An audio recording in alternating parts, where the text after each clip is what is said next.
बंदी छोड़ सतगुरु रामपाल जी भगवान की जय। जय हो बंदी छोड़। बंदी छोड़ की सभी पुण्यात्माओं को दास का सत साहेब। सभी पुण्यात्माओं, ये वही पूर्ण परमात्मा सत कबीर है जो 8 सितंबर 1951 से शरीर प्रकट है। ये पूर्ण परमात्मा है जो तीनों लोकों में विचरण करके सभी जीवों का धारण पोषण करते हैं। ये पूर्ण परमात्मा सतगुरु के रूप में हमें प्रकट मिले हैं। तो ये हम लोगों के युगों युगों के पुण्य प्रताप का ही फल है कि आज पूरी साधना हम लोगों को मिल रही है, सहज में मिल रही है। कहते हैं सहज मिले भगवान, ये बहुत ही पुण्य प्रताप से मिलते हैं। तो बंदी छोड़ की सत प्रेरणा से नित नियम का सरलार्थ हो रहा है सहज वाणियों में, क्योंकि इसकी वास्तव में बहुत ज़रूरत है। जो नए भगत हैं, पुण्यात्माओं हैं, उनको इनके रहस्य और गूढ़ार्थ को समझने के लिए या इनके मर्म को समझने के लिए बहुत ज़रूरी है। तो कई वाणियों का सरलार्थ बंदी छोड़ की सत प्रेरणा से हो गया था। आज उसके आगे की वाणी लेते हैं। गरीब ऐसा सतगुरु हम मिला श्रुत सिंधु के मंच, अंडो आनंद पोख है बैन सुनाए कुंज।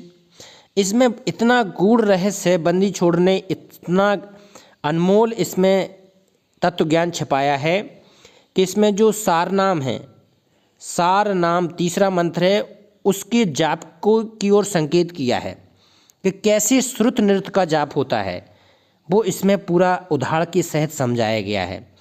तो बंदी छोड़ सतगुरु रामपाल जी भगवान ने इसको बहुत ही सहज भाषा में समझाया है। तो पुण्यात्माओं, ये वही सतगुरु हैं जो गरीबदास जी महाराज को 1727 में मिले थे। आज वही पूर्ण परमात्मा हमें रामपाल जी भगवान के रूप में मिले हैं। तो गरीब ऐसा सतगुरु हम मिला सुरत सिंधु के मंझ। सुरति कहते हैं इस तक पहुंचना है, श्रुत नृत्य तक हमें पहुंचना है। सिंधु मतलब समुद्र, जो ज्ञान का समुद्र है उनके मंझ, मंझ मतलब होता है मध्य में। तो श्रुत और सिंधु के मध्य में हमें वो पूर्ण परमात्मा सतगुरु रूप में प्रकट होकर मिल गया है। तो वो किस हिसाब से यहाँ पर हमारा पोषण कर रहा है, पालन कर रहा है और सत भक्ति दे रहा है हमें, तो वो अगली लाइन में है कि अंडो आनंद पोख है बैन सुनाए कुंज। तो एक इसमें कुंज नाम का शब्द आया है, ये कुंज पक्षी है। पुण्यात्माओं, बंदी छोड़ ने बताया कि ये कुंज पक्षी है जो इराक ईरान में रहता है। इराक ईरान का रहने वाला पंछी है कुंज, लेकिन वहाँ सूखा हो जाती है, वर्षा नहीं होती है जिस समय, तो उस समय ये उड़कर कहाँ पर आ जाते हैं, भारत में आ जाती थी पहले।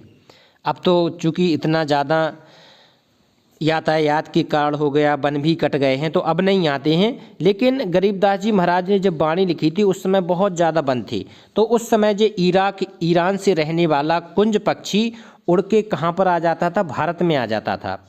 जो मादा कुंज होती थी, बंदी छोड़ ने बताया है कि जो मादा कुंज होती थी वो अंडे कहाँ पर छोड़ के आती थी, इराक ईरान में हजारों किलोमीटर दूर अपने अंडे वहाँ पर छोड़ के आती थीं। और हृदय से अपने उन अंडों को पालने के लिए, उनके पोषण के लिए, तो वो क्या आवाज़ निकालती थी, कुरल कुरल करती रहती थी, आवाज़ निकालती रहती थी। वो कुंज पक्षी खाते पीते उड़ते या कहीं बैठी थी तो ध्यान उनका कहाँ रहता था, अपने अंडों पर रहता था। जो अंडे कहाँ पर रहते थे, इराक ईरान में। और उनको पोषण करने के लिए वो कुरल कुरल कुरल इस तरह अपने करती रहती थी। तो इससे अंडों का ध्यान करके उनके पास अपनी अंतर आत्मा से क्या ऊर्जा भेजती थी, तो उस अंदर आत्मा के द्वारा उसका पोषण होता था। किसका? अंडों का। अंडों का पोषण होता था उसकी कुरल कुरल कुलबुलाहट से, अंतर आत्मा की कसक से। जो उसकी कसक होती थी तो कहाँ हजारों किलोमीटर दूर बैठी कुंज पक्षी अपने अंडों का पोषण वहाँ कर देती थी, जबकि वहाँ उसको कोई शरीर का स्पर्श नहीं कर रही है, किसी प्रकार की वहाँ छूना नहीं है, केवल अपनी कसक से। तो परमात्मा इसके माध्यम से बहुत ही सहज भाषा में बता रहे हैं कि जो भगत होता है, जो पुण्यात्मा होता है, जिनको तीसरा मंत्र प्राप्त हो जाता है, तो कहते हैं ये श्रुत नृत्य का मेल है। तीसरा मंत्र का जो जाप करना है वो कैसे करना है, श्रुत निरत, मतलब उस आपकी श्रुत टिकनी है सार नाम में। जब तक कि आपका तीसरे मंत्र में श्रुत निरत नहीं टिकेगी तो वो सफल नहीं माना जाएगा। वो इसी प्रकार से, जिस प्रकार से अगर जो कुंज पक्षी अपनी अंतरात्मा से, अपनी कुरलाहट के कारण उनके अंडों का पोषण करती है, इसी प्रकार से भगत को क्या करना है, अपनी अंतरात्मा से परमात्मा को याद करना है। श्रुत निरत कहाँ पर टिकानी है, परमात्मा में, सारनाम में टिकानी है, तब आपका सही जाप माना जाएगा। तो कहते हैं कि गरीब ऐसा सतगुरु हम मिला, श्रुत सिंध के मंज और अंडो आनंद पोख है, और बैन सुनाए कुंज। वो अंडों आनंद पोख है, पोख मतलब पोषण करती हैं अंडों का, बैन सुनाए कुंज, जो कुंजों की कुरलाहट होती है, कुरल कुरल, इनकी आवाज़ से वो अंडे पोषण हो जाते हैं। और एक बात और होती है, ये एक कुंज पक्षी में जैसे ही वो लौट के जाती है, कुंज पक्षी जब लौट के जाती है तो अब देखिए कितनी बड़ी परमात्मा ने इनके अंदर पहचान की वो शक्ति दी है कि जो अंडा वहाँ से अपने आप उस समय बच्चे निकल चुके होते हैं, तो जब वो कुंज पक्षी जाती है तो जिनके जो जो बच्चे हैं वो उन्हीं की माँ के पास आ जाते हैं। देखिए, तो ये क्योंकि वो उन्हीं की कुरल उन्हीं के अंतरात्मा से उनको पोषण हुआ है, तो वो उन्हीं के पास पहुंच जाते हैं, अपनी अपनी माँ को पहचान लेते हैं वो बच्चे। तो इसी प्रकार से आज हमें पूर्ण परमात्मा सतगुरु रामपाल जी भगवान के रूप में पूर्ण परमात्मा मिले हैं बंदी छोड़, तो वो भी हमें इसी तरह पोषण कर रहे हैं। हर पल हम लोगों को इसी तरह अपने वचनों से पोषण कर रहे हैं, अपने ज्ञान से पोषण कर रहे हैं, भक्ति से पोषण कर रहे हैं, पांचों यज्ञ करा के ही हमको पोषण कर रहे हैं।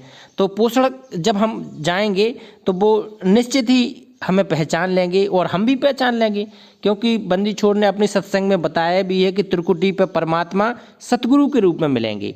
तो हमारी तो श्रुत निरत परमात्मा ही में ही लगी है, तो हमें पहचानने में भी कोई दिक्कत नहीं होगी।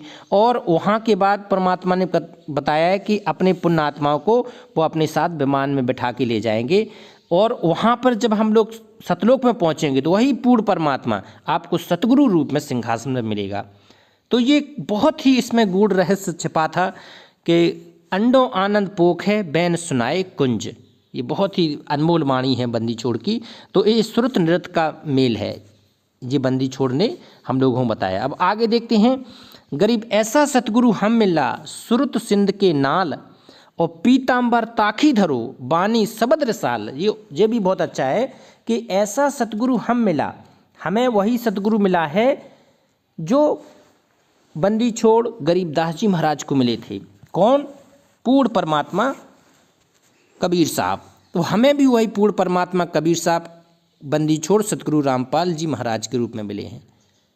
ठीक है। श्रुत सिंधु के नाल, श्रुत सिंधु के नाल, ये वाणी स्पष्ट हो जानी चाहिए कि वो श्रुत नृत्य वाली स्थान पर पहुंचने के लिए सिंधु ज्ञान का सागर के उसके नाल के पास में हमें एक ऐसा सतगुरु मिल रहा है।